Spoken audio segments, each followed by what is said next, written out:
20% ભાવફેર નહીં થાય ત્યાં સુધી આંદોલન અને આ ઉપરાંત ધરપકડ કરાયેલા મુક્તિની પણ પશુપાલકો માંગ કરી રહ્યા છે। નોંધનીય છે કે સાબરકાંઠા અને અરવલ્લીમાં ભાવફેર આંદોલન હજુ યથાવત છે। માંગ નહીં સંતોષાય ત્યાં સુધી દૂધ નહીં ભરાય। હિંમતનગર તાલુકાના ઝોન 60 મંડળીના ચેરમેન સેક્રેટરી અને પશુપાલકોની એક બેઠક હિંમતનગરની સહકારી જીન ખાતે યોજાઈ। આ બેઠકમાં હિંમતનગર ઝોનના ડિરેક્ટર વિપુલ પટેલ હાજર રહ્યા હતા। પશુપાલકો અને વિપુલ પટેલ વચ્ચે અનેક મુદ્દાઓ પર ચર્ચા થઈ હતી। ડિરેક્ટર દ્વારા પશુપાલકોને આંદોલન પૂર્ણ કરવા સમજાવવામાં આવ્યા હતા। જો કે સાધારણ સભામાં પશુપાલકોને યોગ્ય ભાવફેર બીજા તબક્કાનો ચૂકવવા માટેની બાંહેધરી પણ આપી હતી, પરંતુ પશુપાલકો દૂધ બંધ રાખવા માટે અડગ રહ્યા। આ ચર્ચામાં ભાવફેર ક્યારે બીજા તબક્કાનું ચૂકવવું તેની તારીખ, પશુપાલકોને છોડાવવા મુદ્દે ચોક્કસ બાંહેધરી ન મળતા પશુપાલકો દ્વારા દૂધ બંધ રાખવાનો નિર્ણય અડગ રાખ્યો છે। આ સાથે જ 60 મંડળીઓ દ્વારા ઈડર તાલુકાના જીંજવા ગામના યુવક અશોકભાઈના પરિવારને 5,000 રૂપિયા આર્થિક મદદ કરવા માટેનું નક્કી કરવામાં આવ્યું છે।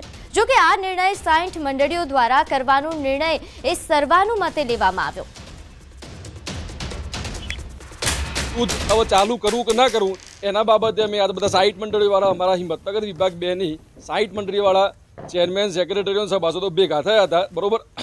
અને એના માટે અમે આજે એવો નિર્ણય કર્યો છે કે ભાઈ જ્યાં સુધી અમારા ભાવફેર બાબતે સાબર ડેરી ખુલાસો નહીં કરે ત્યાં સુધી એનો નફો અથવા તો ભાવફેર 20% મુજબ ચૂકવી નહીં આપે ત્યાં સુધી દરેક સભાસદોએ પોતાનું દૂધ ભરાવવાની ના પાડી છે।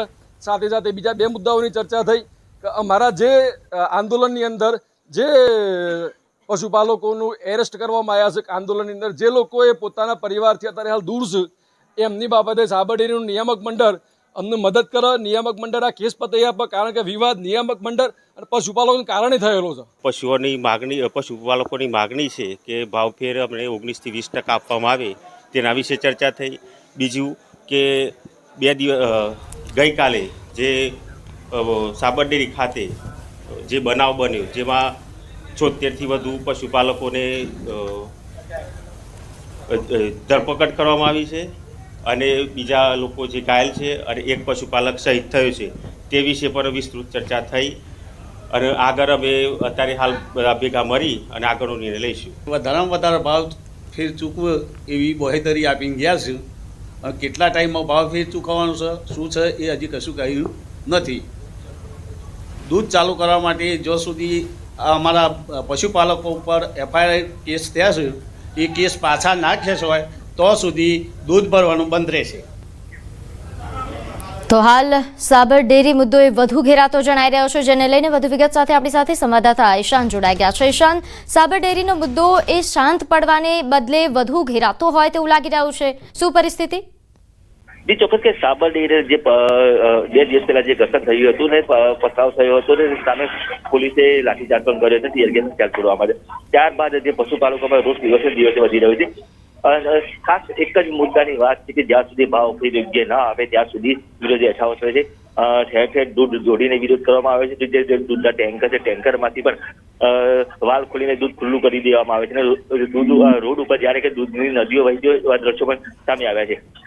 અત્યારે હાલ તો જે ગત રાત્રે જે એક મિટિંગનું બેઠકનું આયોજન કરવામાં આવ્યું હતું તેમાં પણ પશુપાલકોએ એક ઉગ્ર માંગ કરી છે કે જે પશુપાલક છે જેનું મોત થયું હતું તેને યોગ્ય વળતર મળવું જોઈએ। આ ઉપરાંત જે મંડળીના 60 મંડળીઓના લોકો છે તે એમને વળતર તો આપશે પણ સાબર ડેરી અને સરકાર પણ વળતર આપે। આ ઉપરાંત જે પશુપાલકોને જે અટકાયત કરી છે તમામને છોડી દેવામાં આવે અને જે કેસ કરે છે તે કેસ પરત લેવામાં આવે તે પણ અત્યારે હાલ તો પ્રબળ ઉઠી છે।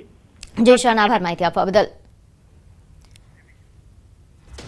તો સાબર ડેરીનો વિરોધ શાંત પડશે કે નહીં તે સવાલ છે, ત્યારે ચેરમેન MDની ભાવફેર ચૂકવણીની જાહેરાત। સાબરકાંઠા અરવલ્લીમાં પશુપાલકો હજુ પણ અડગ, ભાવફેર પોલીસ દમન મામલે વિરોધ યથાવત દેખાઈ રહ્યો છે। દૂધ ઉત્પાદકો આજે પણ મંડળીમાં દૂધ નહીં ભરે તેવા પ્રકારની જાહેરાત કરવામાં આવી છે। ભાવફેરનો યોગ્ય નિર્ણય નહીં ત્યાં સુધી વિરોધ યથાવત રહેશે। ઘણા ગામોમાં વિરોધમાં દૂધ ઢોળીને દેખાવો પણ કરવામાં આવ્યા। અરવલ્લી કિસાન સંઘ પણ પશુપાલકોની સાથે આવ્યું છે। માલપુરમાં પશુપાલકો સાથે કિસાન સંઘની પણ બેઠક। પશુપાલકો પર પોલીસ દમનનો વિરોધ કરવામાં આવી રહ્યો છે। પશુપાલકોને ભાવફેર તાત્કાલિક આપવા માંગ કરવામાં આવી। ધરપકડ કરાયેલા પશુપાલકોને પણ છોડવાની માંગ કરવામાં આવી રહી છે. પશુપાલકોને છોડાય નહીં ત્યાં સુધી દૂધ પણ નહીં ભરાય તેવા પ્રકારની ચીમકી ઉચ્ચારવામાં આવી રહી છે. પશુપાલકોના વિરોધમાં કોંગ્રેસ એમએલએની આગેવાનીમાં બેઠક મળી, જેમાં ખેડબ્રહ્મા એમએલએ તુષાર ચૌધરીની આગેવાનીમાં બેઠક મળી. આંદોલનને લઈને આગામી રણનીતિ આ બેઠકમાં ઘડવામાં આવનારી હતી. નોંધે છે કે સાબરકાંઠાના તાલુકા મથકે બેઠકનો દોર હજુ પણ યથાવત દેખાઈ રહ્યો છે. મંડળી, સદસ્યો, ચેરમેન અને સેક્રેટરીની બેઠકો સાબરકાંઠા અરવલ્લી જિલ્લા કોંગ્રેસ પ્રમુખની અધ્યક્ષતામાં પણ બેઠક થઈ, જેમાં રામાભાઈ સોલંકી, અરુણભાઈ પટેલની અધ્યક્ષતામાં આ બેઠક યોજાઈ હતી. દૂધના ભાવફેર, પોલીસ દમન અંગે આ બેઠકમાં ચર્ચા કરાશે. તો સાબર ડેરીને લઈને જે વિરોધ દેખાઈ રહ્યો છે, એક તરફ બેઠકોનો દોર શરૂ થયો છે, બીજી તરફ દૂધ ઢોળીને હજુ પણ પશુપાલકો અને દૂધ ઉત્પાદકો છે તેમના દ્વારા હાલ જે રીતે વિરોધ કરવામાં આવી રહ્યો છે, ઠેર ઠેર આ પ્રકારના દ્રશ્યો સામે આવ્યા, જ્યાં દૂધ ઢોળીને દેખાવ કરવામાં આવ્યો, વિરોધ વ્યક્ત કરવામાં આવ્યો. બીજી તરફ હવે કિસાન સંઘનો પણ ટેકો મળ્યો છે, ત્યારે બેઠકોનો દોર પણ શરૂ થયો.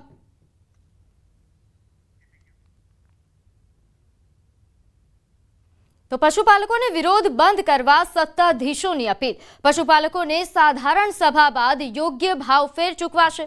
સાબર ડેરીના ચેરમેન અને એમડીએ જાહેરાત કરી. ચાલુ વર્ષે ચૂકવાયેલો ભાવફેર એ પશુપાલકોને ઓછો લાગ્યો હતો, જેને લઈને છેલ્લા ઘણા દિવસથી પશુપાલકો વિરોધ કરી રહ્યા છે. ત્યારે સાબરકાંઠા અને અરવલ્લી જિલ્લાના 3.5 લાખ પશુપાલકોને ફાયદો થશે. સોમવારે થયેલી ઘર્ષણની ઘટના પર સત્તાધીશોએ દુઃખ વ્યક્ત કર્યું. 42,960 પ્રમાણે જે સભાસદોની ભાવ મંડીના 11મી તારીખે ખાતામાં નાખ્યા છે અને બાકીની રકમ જનરલ સભાની મિટિંગ બાદ વધઘટની રકમ ચૂકવી આપવામાં આવશે. તો સાબર ડેરીમાં ઘર્ષણનો મામલો, પશુપાલકોનો વિરોધ યથાવત જોવા મળ્યો. દૂધ મંડળીમાં દૂધ ન ભરાવીને વિરોધ કર્યો. આ ઉપરાંત દૂધ રોડ પર ઢોળીને વિરોધ પ્રદર્શન કરવામાં આવ્યું, જેના દ્રશ્યો સામે આવ્યા છે.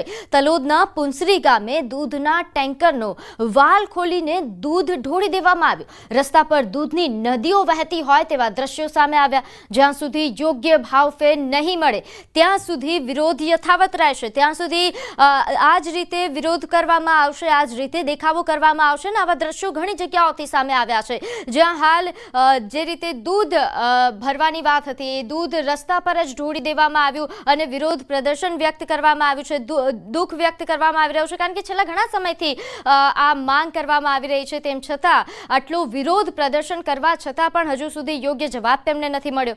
તો દૂધ મંડળીમાં દૂધ ન ભરાવીને વિરોધ કરવામાં આવ્યો, દૂધ રોડ પર ઢોળીને વિરોધ પ્રદર્શન કરાયું. તો તલોદના પુંસરી ગામના આ દ્રશ્યો છે કે જ્યાં દૂધના ટેન્કરનો વાલ ખોલીને દૂધ ઢોળી દેવામાં આવ્યું. રસ્તા પર દૂધની નદીઓ વહેતી હોય તેવા દ્રશ્યો.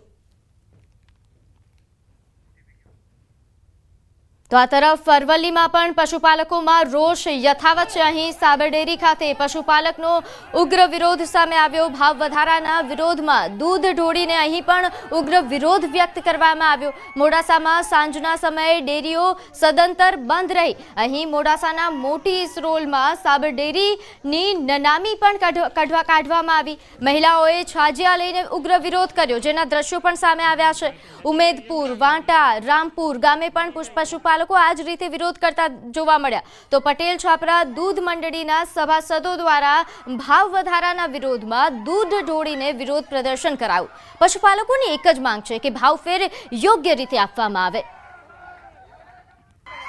તો હાલ ભાવ વધારાના વિરોધમાં દૂધ ઢોળીને ઉગ્ર વિરોધ કરવામાં આવ્યો, તો ક્યાંક નનામી કાઢીને ઉગ્ર વિરોધ કરવામાં આવ્યો.